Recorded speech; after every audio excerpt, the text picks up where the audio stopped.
So exactly how much charcoal does it use? I heard it uses a lot less than a regular grill. This is far less than a regular grill because it's so airtight and it's insulating. This basket, that holds, I don't know, 5, 6, 7 pounds of charcoal. If you were to fill it up to the top, and depending on what temperature you're running at, that could run anywhere from a couple of days up to several hours. This basket was probably up to here, and I burned it for probably 2.5 hours at 600 degrees. Closed it down, and that's the charcoal that's left. That's ready to be used next time I cook. So you don't lose any charcoal when you're done. It's just like a stove. You turn it off, and what's left is there for you. And then you just add more as you need to. If you need to. I mean, if I wanted to cook a few steaks, that's plenty of charcoal to do it. So Rick, I've heard you can slow cook on this thing. How exactly do you slow cook in a grill? Well, the object for slow cooking, indirect heat. So this is a big, heavy piece of ceramic, the same stuff that this thing is made out of. And all you do, set that above your fire. That everything's now radiant heat. There's no direct fire coming up and touching your food. These walls are going to absorb heat. That bottom's going to absorb heat. It's just like an oven. What's the longest amount of time that you've ever cooked anything for in this? That I've cooked anything for? Slow cooking.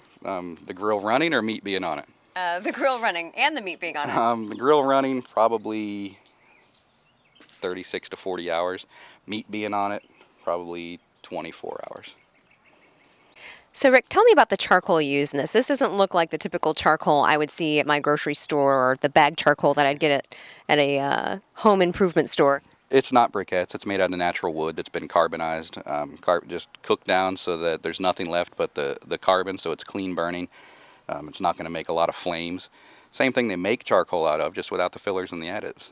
I'm using regular wood here, but you can certainly use briquettes in this if you want to. I'm kind of a purist. I don't like to do it, but I won't say that I haven't run out and done it before. All right. This is what I'm using right now. This is just regular lump charcoal, 100% natural charcoal. I'm going to get my hands all black doing this, but it's just chunks of wood that have been burned down until there's nothing left but the coals. So I'm going to start this up and see how it works. Let's start it up. Rick, what is that? That is not your typical starter. It's not a typical starter. You don't need one of these. A friend of mine likes to build stuff, and he built this for me. This is just a regular camping propane bottle. Used to have a trigger grip, but one of the kids knocked it over and broke. This used to be push-button ignition. I've got to kind of go old school with it, but it's clean. There's no chemicals. There's no lighter fluid or any of that kind of stuff. It's just fire. So all I'm going to do is point that into the charcoal. You can see it starting to ignite already. I'm going to let that run for about 60 seconds. I'm going to throw a little more charcoal in here just to make sure we have enough. I'm not wasting it. If I have too much, we'll just turn it off and save what's left.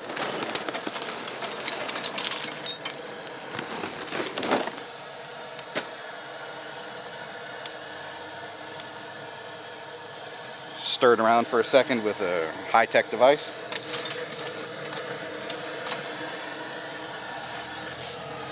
Open up the bottom so that there's some air. Let it draw some oxygen in there to get it hot. And depending on how patient you are, that's it. I could take this fire off and that's got a nice glowing spot in there. That would burn, but patience isn't my strong suit, so I'm going to go ahead and light it in a few different spots so it gets hot quicker. How long does it take to get as hot as you need it?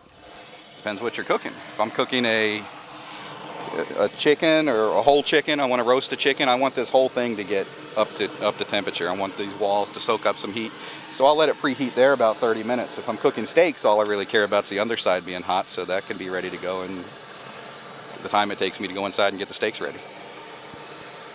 So if someone doesn't have one of these high-tech torch devices, how else would they get this started? Starter bricks, you can get those little paraffin blocks that you use for a regular grill.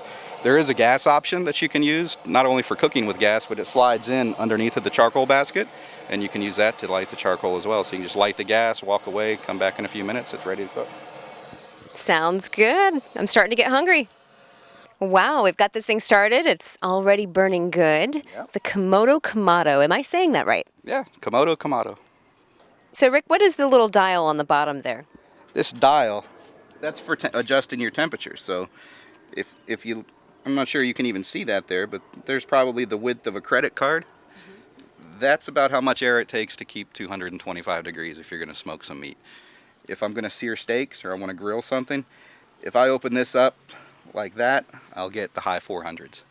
Of course, you have to have some place for that air to come out. So that's what this top does. And the higher you open it, the more airflow you're going to get through there. So it's kind of the same principle if you ever had a wood stove when you were growing up, or if you live in a cold climate. We don't have wood stoves here in Florida, but you know, when you open the vents, it sucks the air through it. It got really hot. Same thing with this. Well, let's get those steaks started. All right, before we do that, we've got to put the grate in there. We want the grate to get nice and hot so we can sear them.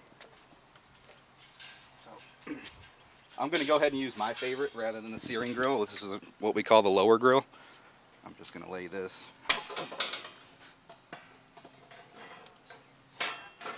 right there. So we'll let this come up to temperature for a few minutes and we'll be ready. It smells great already without the meat.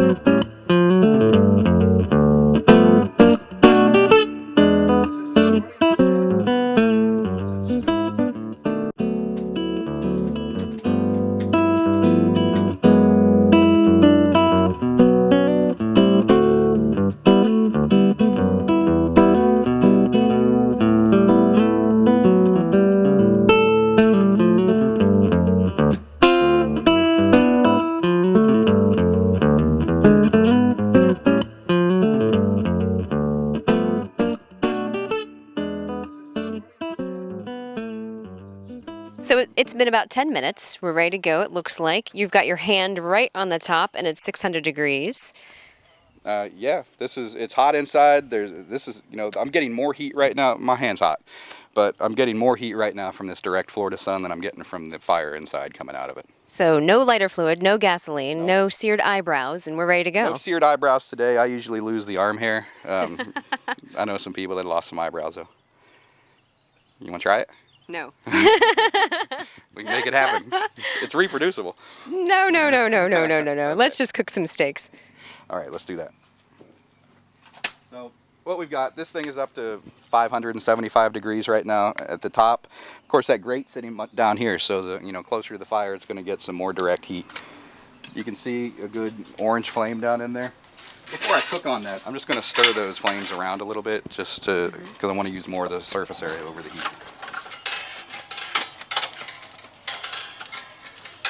All right, so that fire is spread out now. Right. So what is this that you're adding? It looks like a big, gigantic scallop, actually, that's seared.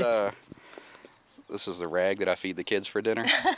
It's an oily rag that I use to just put some oil on the grate to keep everything releasing clean. Mm-hmm. What kind of oil do you use? Whatever I have. Olive oil, canola oil, nothing too fancy. Whatever I got goes in there. Any kind of oil will work. All I'm going to do is wipe this rack down. Same as you would if you were cooking in a pan.